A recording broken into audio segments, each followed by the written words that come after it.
Mainlining the crowd's adrenaline, Nigel somehow tried the trick again, and even after attempting to turn himself into Neo from The Matrix, he should have spoken to the Oracle because she would have told him that he wasn't the one today. Hello, and thank you for joining another episode of Dumb Data, where we break down the numbers so you don't have to. In this breakdown, we'll take a look at the SLS Super Duper Mega Royal Crown Ego Trip Ultimate Last Chance Rabies Awareness Championship Battle Finals. Will the judges do their jobs? Let's take a look and dive into some data. Women's runs.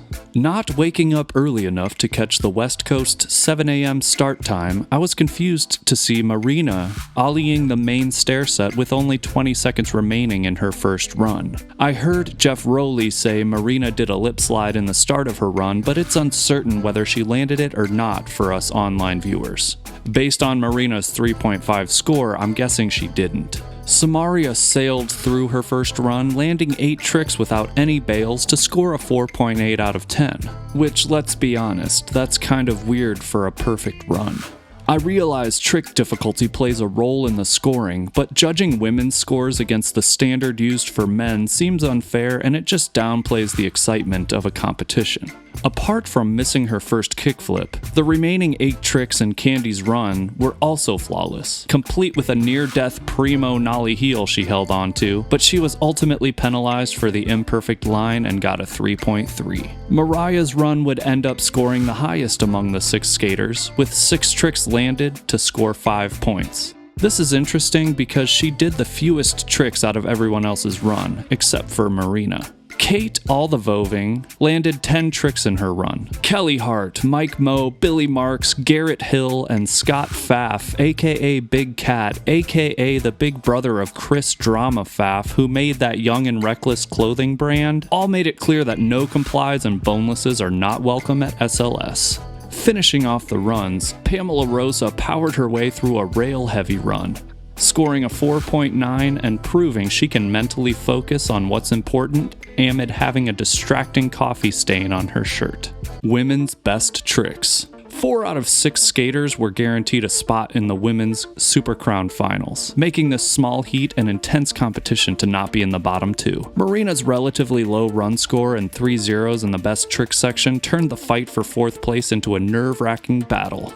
Getting robbed on her first kickflip attempt, the stoke was sparked when Samaria stomped her second kickflip down the main stair set, scoring what would end up being the second highest score of the qualifier. A frontside 5-0 down the gap to ledge square rails secured a second place finish for Samaria and guaranteed her a chance to compete in the Super Crown final. Candy got buck on the gap to down rail with a frontside Smith, scoring a relatively high 5.2, and was one of only 2 skaters in the qualifiers between the men and women to land all 4 best trick attempts. Showing her high competitive IQ, Candy saw that Mariah scored a 4.5 on a frontside 5-0 down the gap to ledge, and padded her scores accordingly with the same trick, relying on the confidence of knowing she can already do a comparatively tougher Smith.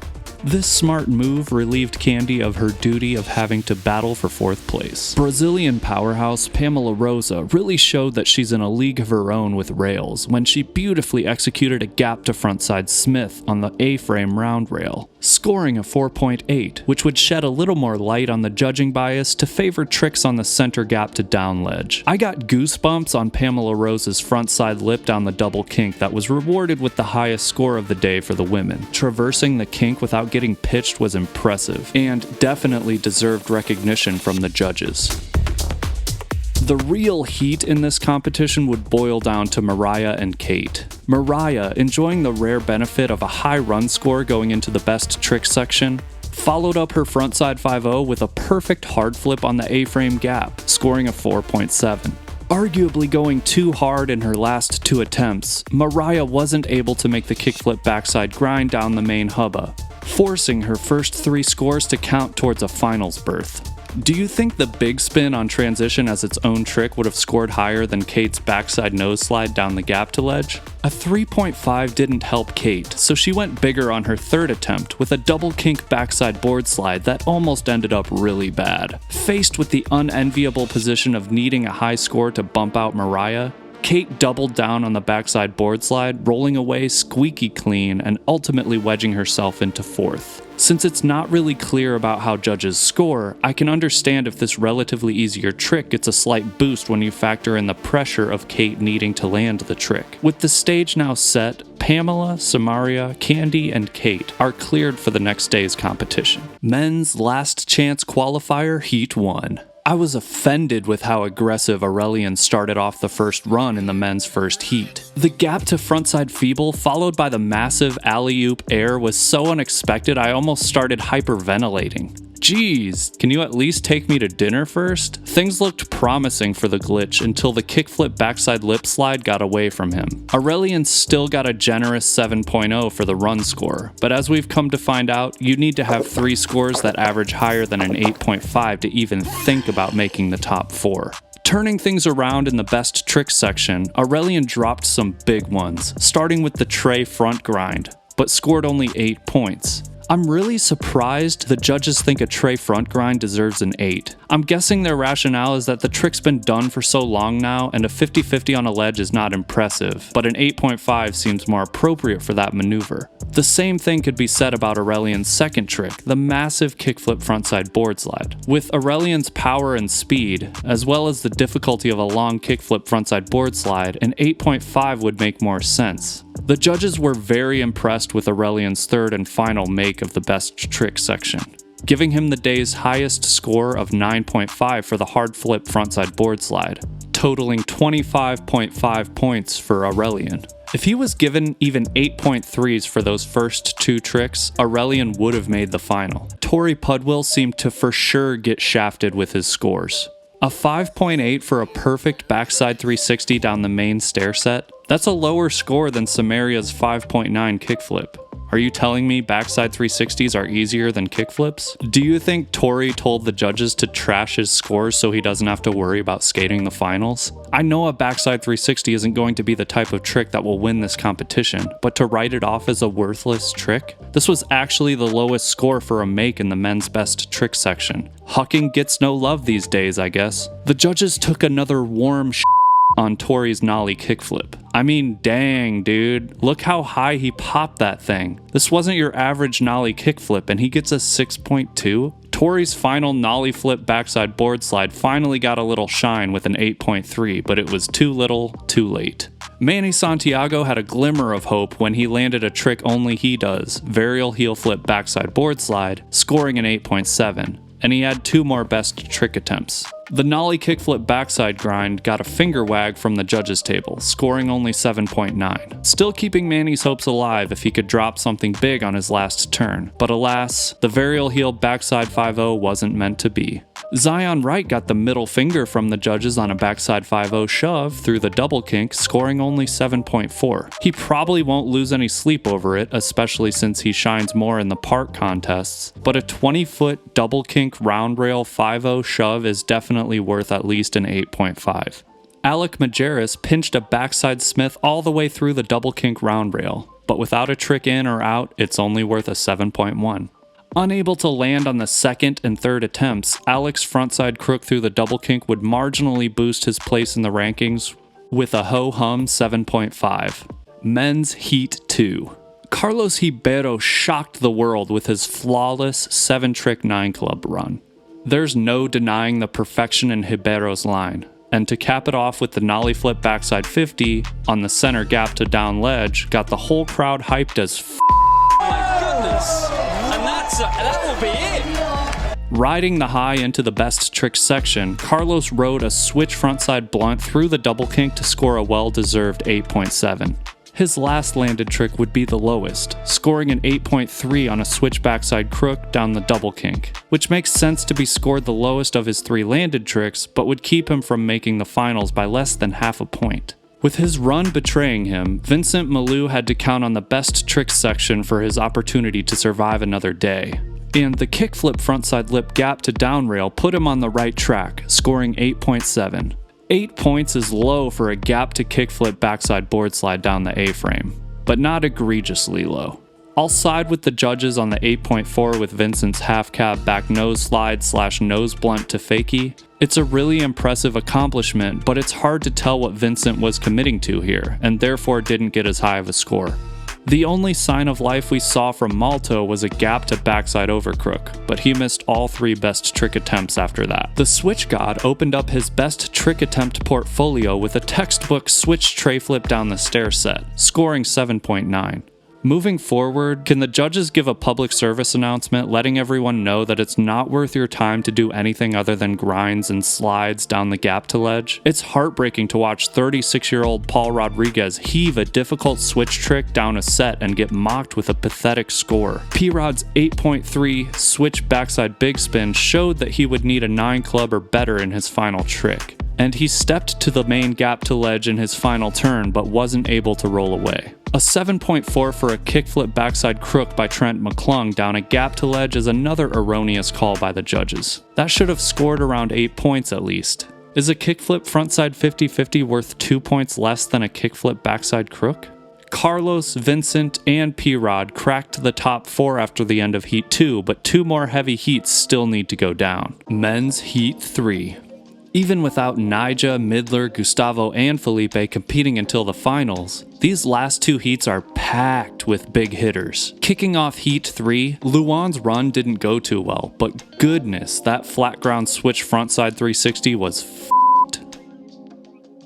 Sadly, the only trick Luan landed was one that the judges wiped their with. Luan damn near kickflipped a third of the whole park, and the judges gave him a 6.5 because his front foot shuffled a little? Believe it or not, Jagger's bail-free 9-trick run only scored an 8.6, lower than Carlos's 9-club 7-trick run, which includes the axle stall. Unlike Carlos, Jagger utilized every part of the course, including the floating flat bar on his first trick with the frontside nose grind. Carlos's run was stylish, but he didn't have much diversity, and Jagger had 2 tricks that flipped into a slider grind. Carlos only had 1. After picking the perfect Highwaymen song, Jagger's switch backside nose blunt down the gap to ledge scores him a justified 9 club. Does one little tic-tac really take a backside flip nose grind all the way down to an 8.1? Jagger scored an 8.7 for this trick in the Lake Havasu finals, which was already low. But a tic-tac for a gnarly trick no one else does gets docked an additional 0.6 points? SLS is brutal, dude. Let's talk about a kickflip frontside blunt slide. Not the easiest trick, right? Isn't it pretty hard? Isn't it pretty crazy to throw down the biggest obstacle in the park? Isn't a kickflip frontside blunt a 9 club trick? Yeah, the judges didn't think so either. 8.6 isn't far from 9, but some shade was definitely thrown in Jagger's direction on that trick. This is where I feel for Jagger a little bit, because if he's being penalized on his style for the trick itself, I don't agree that his execution was worthy of docking any points. If the judges did dock points for his strange macho hand placement after the trick, then yeah, you gotta be careful about that, Jagger. Don't you know only Nyjah's allowed to do that? All these judges skate, even Scott Pfaff. What is their reason that a kickflip front blunt isn't a 9 club? Luckily for Jagger, it wouldn't matter much because he still made the cut for the top 4 placing. Ryan DeCenzo's run was looking great before the final tray bail, costing him what could have been a high 8 run score and instead getting a 7.9. Don't sugarcanes need to grind though? I'm not saying DeCenzo didn't grind at all, but come on, the slow-mo tells all. And there was more slide in that switch frontside sugarcane than grind. Overall, DeCenzo put up a respectable fight with his scores, even if the judges f***ed him over with a 7.4 on a switch frontside 180 crook down the gap to ledge. Yo, Kelly and company, DeCenzo skated the only obstacle you care about, and he did a hard trick on it. A 7.4 for that? Hopefully Ryan got a bag off that 8.5 kickflip frontside nose blunt, because his 3 tricks would hold him back from the top 4. The first 5 tricks in Shane O'Neill's run included a flip trick, with the first 2 tricks featuring a flip in and a flip out respectively. It was only right that the judges gave Shane's perfect 8-trick run the highest line score of the day, with a 9.4. Shane's second best trick, a big spin backside tail slide down the gap to ledge, actually received a decent score with an 8.8, hinting that the judges know they screwed up at Lake Havasu on our boy. I love Shane, but why he gotta wear his hat backwards when he's squinting into the sun? Protect your face from those rays, bro. Oh, Paul's perfect switch tray scored a 7.9. Don't tricks get the same score if they're performed on the same obstacle? Shane did the same trick, and yes, I recognize there was an emphasized amount of character and pop in his switch tray, but Paul's was perfect, and he got a lower score. Shane's 3 scores, totaling 26.3, would average out to 8.77 and land him a place in the finals.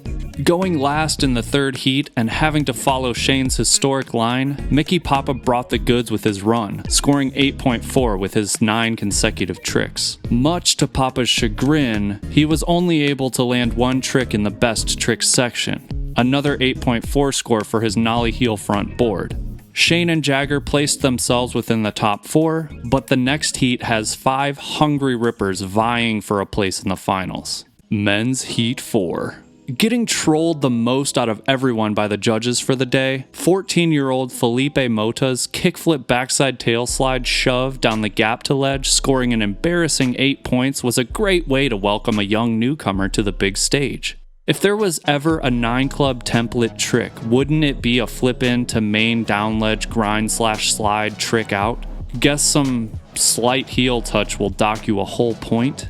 Felipe did like 30 heel flip frontside board slides in a row at the barracks. I'm surprised he didn't do that one first to get a padded score. Based purely on the quantity of tricks Kelvin Hoffler squeezed into a 45-second run, I won't argue with the judges for awarding his 11 tricks a 9.1. One random thing to point out.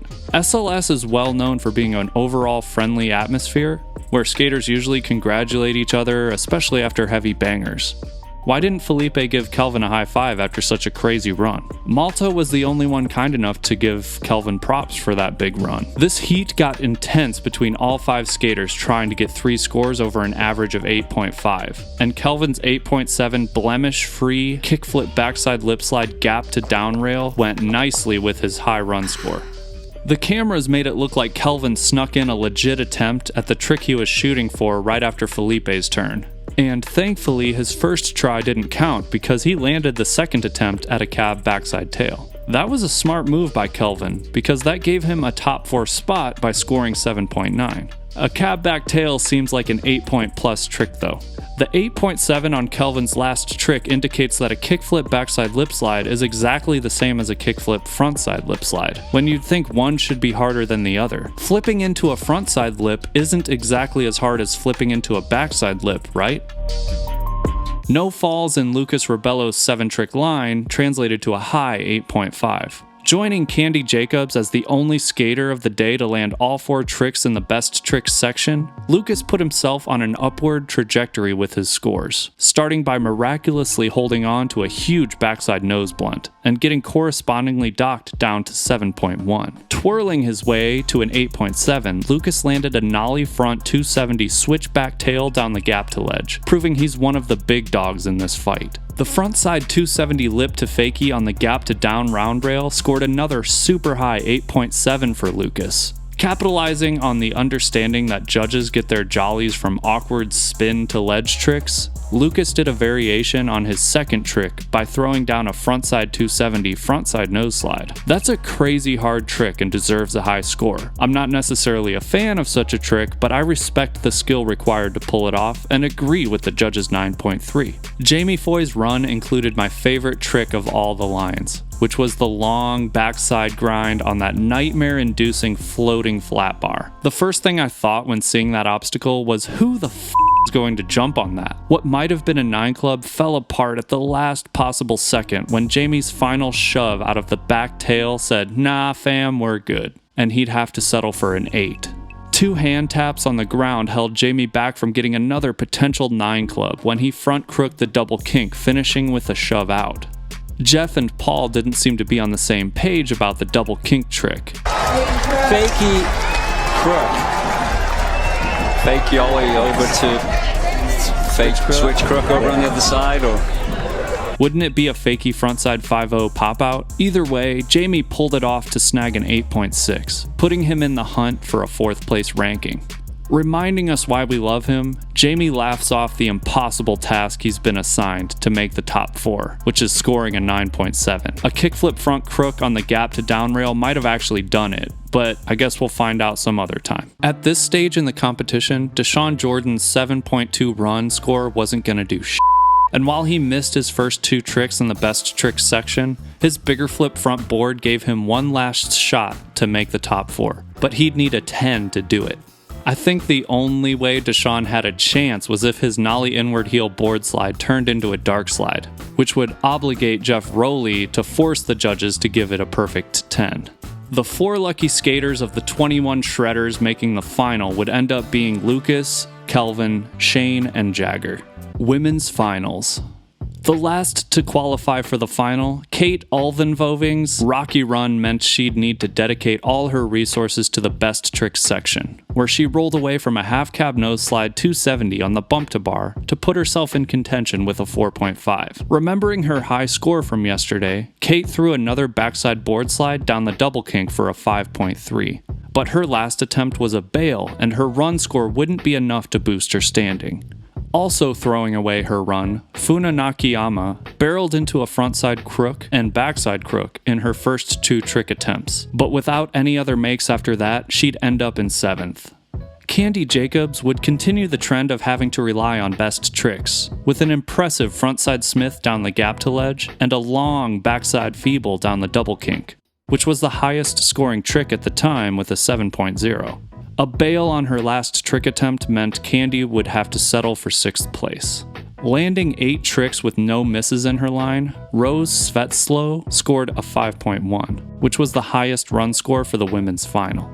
A frontside nose grind, backside crook, and a frontside 50-50 down the double kink kept Rose from making the top 4 by only 0.3 points. The only skater from both the men's and women's finals to land all 4 of her best trick attempts, Samaria started with a back crook on the gap to ledge, significantly upgraded to a picturesque kickflip down the stairs, then wisely padded her scores with a frontside 5-0 down the gap to ledge. For her final trick, Samaria stunned the whole place when she stomped a perfect tray down the stairs, scoring a 7.5, which would throw her all the way up to 2nd place before the final 2 tricks section. 2 consecutive misses in the final section would put Samaria as number 4 for the day. Momiji Nishia started out the best trick section safely by back crooking the gap to down ledge for a 5.1, casually throwing down a backside Smith like it was an afterthought to get a higher score of 6 points, and lit the place up with an authoritative big spin front board down the gap to ledge, giving her 8 points for 19.1 points total, missing out on 2nd place by a 1/10 of a point. Raisa Leal landed 3 tricks in her run before she ran off the course and lost a bunch of time, and scored a 3.8. Kate landed 7 tricks in her run and scored a 3.6. That's a little weird. Thankfully, we can forget about the runs because Raisa's best tricks were heavy, starting out with a back Smith down the big hubba to score 6 points.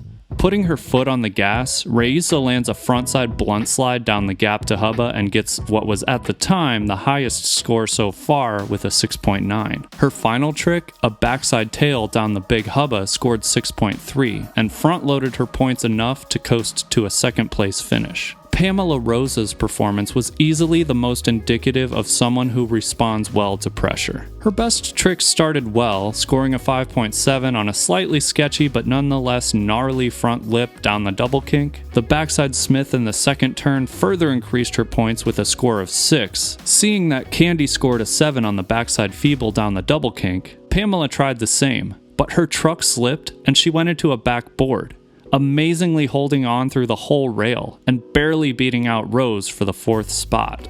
This is where things got crazy because Pamela was the only one to land anything in the last 2 tricks section, and the tricks she did were hectic. A massive gap to front lip scored the highest at 7.7. And then, even though she had already won the whole damn thing, Pamela landed a gap to frontside Smith, scoring an 8.1. Holy sh**. When you factor in those last 2 tries, there's no question Pamela is the best of the day. Men's finals. Whether he was suffering from a rough hangover or a cold, it was evident Alex Midler was not in the mood to be polite. and he made sure the cameraman knew about it. Watch out, bro. Watch 10 out. seconds for Alex. I'm sorry if you don't feel good, Alex, but do you need to throw your board? Kids are looking up to you, and we don't need board throwers in our future. The tension of this competition was palpable watching the live stream, and Felipe was able to muster up one impeccable switch flip frontside tail slide down the big hubba under the pressure, and even score a 9, but that would be all we would see from him for the day. What a shame it was for Shane, for his run was insane, and scored a 9.5 for the same run as the day before. The only trick Shane landed in the best trick section was the good old switch tray down the stairs. What a pity. Kelvin Hoffler's run went well until he missed the kickflip crook down the big hubba. His kickflip gap to backside lip slide on the down rail was good enough for a score of 8.8, which is too bad because if he were Nyjah and had a bigger monster logo on his hat, he could have got a 9.2. Then Kelvin got an 8.8 for a kickflip frontside lip, and it was the trick immediately after Nyjah's 9.2 kickflip back lip. What the f***? Sitting in 4th at the time of his 4th attempt, Kelvin put it all on the line to pad his score, going for an ambitious backside hurricane if I've got my canes correct, and you really do hate to see the homie take a header like that. There's no question for anyone who was at the event or watching the live stream that the first round of the 4 trick attempts went poorly for most of the skaters in the finals. If Gustavo Ribeiro wanted any shot at doing damage in the Super Crown, he'd need to land heavy for the next 3 consecutive runs, which he did. Similar to all the awkward 360 spin to slide tricks, I'm not really a fan of these huck and pray circus acts like a bigger flip front board. But again, there's no question that this trick is difficult, especially under such a high stakes environment, and Gustavo got it done and gave himself a fighting chance with a 9.1. A 9.2 also seems to add up as far as the judging goes, considering Gustavo's tray back crook down the hubba, which was annoyingly perfect. Concluding that it'd be more realistic to make it to the final 4 with a strategic 8-point tray front grind on the hubba, Gustavo's conservative approach locked him into a 3rd place finish with 26.3 points, a 1/10 of a point ahead of the Nyjah. Shout out to that frontside Smith on the floating flat bar. Even though Jamie jumped into the quarter pipe from the back grind, it's still cool that Nyjah utilized that monstrosity of an obstacle. Nyjah's run got away from him, like so many others, and put him in that scenario of needing to get busy in the best trick section. Responding as well as you possibly could to the pressure, Nyjah rolls away unscathed from the cab back nose blunt down the hubba with a 9 club. We already covered the kickflip back lip. A kickflip gap to frontside board slide was Nyjah's version of a safe bet, and the score said the same when he got an 8 for that scary trick. Don't want to take away from Pamela's gap to frontside Smith, but are we really going to act like a kickflip front board is easier than a frontside Smith? It's trivial, but 8 ironically seems like a low score for Nyjah on that trick. Known for only striving to win, Nyjah definitely might have broken his left wrist going for that unimaginable switch heel gap to front lip down the round rail. And I know it's tempting to poke fun at Nyjah, but the board slamming into his arm was really the epitome of skateboarding. Mainlining the crowd's adrenaline, Nyjah somehow tried the trick again, and even after attempting to turn himself into Neo from the Matrix, he should have spoken to the Oracle because she would have told him that he wasn't the one today. Apart from Shane and Kelvin, Jagger was the only skater with a run that would significantly contribute to his overall score, and his 10-trick line scored a 9.6, the highest verdict from the judges for the whole weekend. Meh, I know he was stoked and he went fast and he did a lot of tricks, but to say that was the most impressive performance of the entire Super Crown is a stretch. I'm not saying Shane should have scored higher because, to be honest, Shane goes a little slow in his runs, even though their tech is but I'll plead my case as we get to Lucas. Jagger's first trick of the best trick section made it look like he was going to run away with this championship, when he correctly scored a 9 for the switch backside nose blunt. What might be the slowest fall ever to take place, Jagger leaned out of a make on this unthinkable nollie frontside 180 switch back Smith. Proving his consistency and clutch nature, Jagger and his 2 gold chains came through and he got a little bit by the judges with an 8.9. Maybe they were making up for the inflated run score. While I agree with the judges that it's easier compared to his third trick, the nollie frontside 180 switch backside overcrook is not a basic trick at all, but an 8.7 isn't the worst scoring we've seen. Of all the skaters in the men's final, like Pamela in the women's, it would be Lucas Rebello alone who adapted to the new SLS format and land tricks in the final 2 attempts. But he had to fight his way through the best section to get there. Before his third attempt, things were looking pretty hopeless for Lucas, with a low run score and 2 missed attempts prior. Digging into his bag of awkward, Yuto-esque spin into slide tricks, Lucas smoothly landed a nollie front 270 switchback tail down the gap to Hubba, and scored an 8.9. A front 270 gap lip slide to fakie gave Lucas just enough points to beat out Kelvin for 4th place. The front 270 switchback tail down the gap to Hubba scored big for Lucas, earning 9.3, and hoisting him up from 4th all the way to 2nd. Now he needs a 9.4 to win the whole shebang. Lucas landed the most unexpected front 270 gap to back lip on the down rail under the most pressure of anyone in the tournament. And instead of rewarding him with the comeback, the judges gave Jagger 1st place for what? In the spirit of competition, Lucas came back against all odds and was the only to actually show up in the last 2 tries. The judges dropped the ball.